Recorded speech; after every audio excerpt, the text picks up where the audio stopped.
Welcome to Miss Ma Science. Today's video is about changing grams of one chemical to grams of another. This is probably one of the most valuable pieces of stoichiometry, and this is what a lot of people use in everyday calculations. Alright, so let's go ahead and get started. So first things off, we need to annotate the reaction. So let's read it out loud. 2 moles of Al, aluminum, plus 3 moles of CuNO3, parentheses 2, so copper nitrate, will produce 2 moles of AlNO3, parentheses 3, aluminum nitrate, will also create 3 moles of copper. So first things first, this is going to be our reaction. So we're going to have to label that because we're going to refer to it later here. Going on with the problem, it says if you wanted to use 100 grams of aluminum, how many grams of copper will be created? So in other words, if you started off with 100 grams of aluminum, from this reaction, how many grams of copper would be made? So let's go ahead and annotate. So it says that there is 100 grams of aluminum. So I see aluminum here as well. And it's asking how many grams of copper would be created. Now we didn't use all the chemicals, and that's okay. These 2 remainder are not important for our stoichiometry problem. So we can go ahead and cross those off to make it easier for us when we work on the pieces of information. Now we're going to have to go to the periodic table and draw. So the only 2 elements that was referenced was aluminum and copper. So we're going to go ahead into the periodic table and we're going to go find aluminum and copper. So aluminum is going to be number 13, aluminum, and the bottom number, that's the mass, that's what we're going to be using.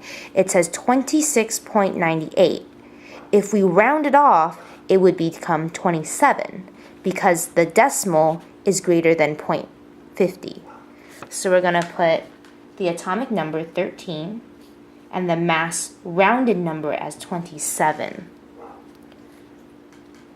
Copper, on the other hand, is also the same way in that you have to round. Copper is number 29, so there's 29 protons, but the weight is 63.55. Since the decimal is greater than 0.5 or 0.50, this bottom number must be rounded to 64. In case you ever forget, I always look back at the key, and remember, mass and weight in chemistry is going to be the same. So let's go ahead and write copper 29, and we're going to round it to 64. Alright, so we're given that there's 100 grams of aluminum. And we're looking for how many grams, and since we don't know the number of grams, that's why this number here is going to be a question mark. How many grams of copper? Alright, so let's go ahead and work on the information here. So on the information, there's 3 clues. When you're changing from grams to grams, you're going to need 3 clues because you're going to have to change this chemical into moles. That's already 1 clue. You're going to have to change into moles of B. That's already your 2nd clue. And you're going to have to change to grams of B. That's the 3rd clue. There's no shortcut for you to take.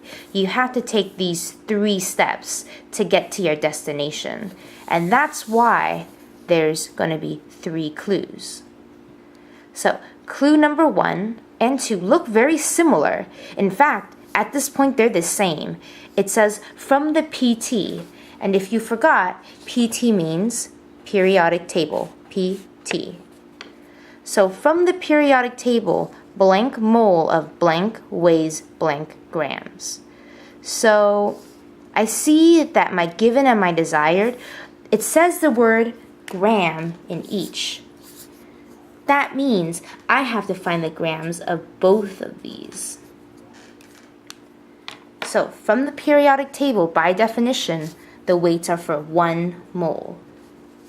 I'm going to use the first one for aluminum and the second one for copper. So how much does aluminum weigh? 27. How much does copper weigh? Oh, 64. I didn't need to add or multiply anything because it's only 1 aluminum. There's no subscript here. You can ignore the coefficient. And copper. You can ignore the coefficient because we're going to refer to that later. The subscript is just 1.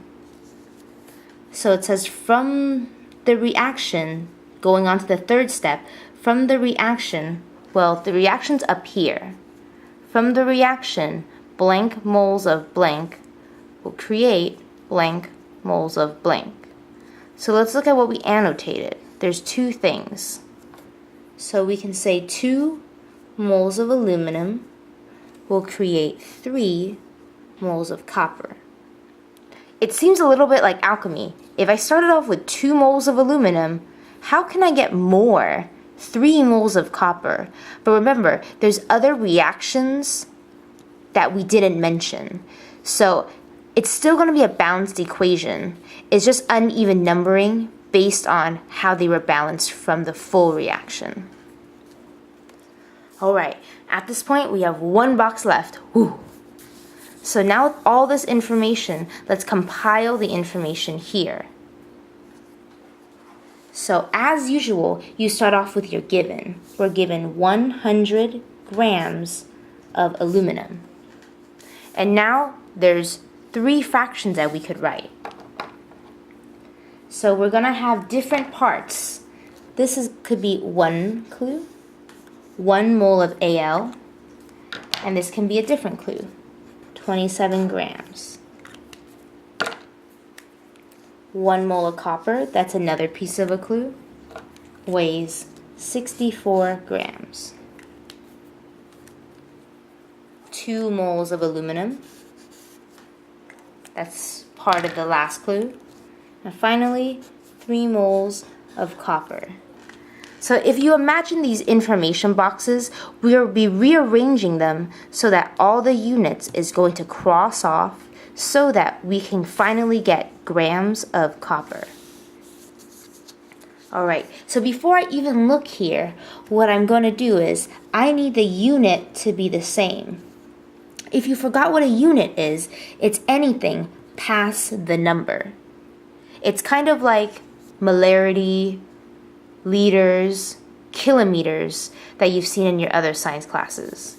So this unit has to be the same here so that it can cross off. Because again, we want to change grams of one chemical into grams of another. And that requires multiple steps to get through this so that we can get grams of copper. So if the unit has to be the same, I have to put grams of Al. And I'm going to search here which one matches.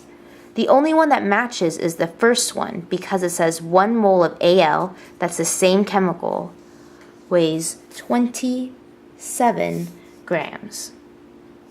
So I could lightly cross off that I have used this chemical already. So we don't have to repeat this number somewhere here. Alright, so I have to finish the clue. I can't mix and match because then I'll start throwing pieces into different places. So now the only piece left to write on top is 1 mole of Al. So now that we use clue number 1, we could label this fraction as number 1. To remind us, we don't need to go back to clue number 1, it's already been used. So now, these units can cancel out. So grams of Al, they match. These units have to be the same too. Mole of Al. And the only one that matches, it can't be the second one because that's copper.